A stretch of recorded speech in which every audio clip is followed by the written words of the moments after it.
আবারও দেখা দিয়েছে টাঙ্গাইল সদরে নরসিংহপুর আব্দুল মান্নান সেতুর দক্ষিণ পাড়ের নদী ভাঙ্গন। এই ভাঙ্গনের কারণে আতঙ্কে রয়েছে এলাকাবাসীর দাবি সরকার যেন খুব দ্রুত বেড়িবাঁধ নির্মাণ করে দেয়। খুব দ্রুত বেড়িবাঁধ নির্মাণ না করলে ব্রিজ ভেঙে যাওয়ার সম্ভাবনা রয়েছে বলে জানিয়েছেন এলাকাবাসী। গোড়ায় 70 বস্তার ব্যবস্থা করতে হবে সরকার বাহাদুরের কাছে, এমপির কাছে, উপজেলা চেয়ারম্যানের কাছে এবং পার্লামেন্ট বোর্ডের কাছে।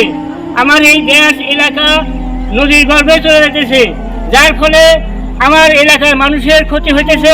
ব্রিজের গোড়ার দক্ষিণ সাইডের ব্রিজ অতি তাড়াতাড়ি বস্তার ব্যবস্থা না করলে যে কোনো মুহূর্তে ভাঙা যেতে পারে। তাই সরকার বাহাদুরের কাছে, পার্লামেন্ট বোর্ডের কাছে, এমপির কাছে, প্রধানমন্ত্রীর কাছে, উপজেলা চেয়ারম্যানের কাছে অতি সত্তর কাজ চাই, তাহলে আমার দেশের ক্ষতি হবে, ব্রিজের ক্ষতি হবে।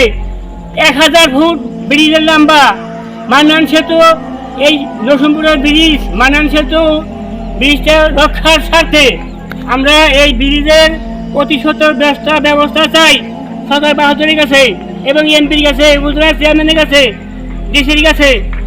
অতি সত্তর কাজ করতে হবে। আমাদের এলাকায় দেখেন ক্ষতি হয়েছে না, বেরিয়ে চান।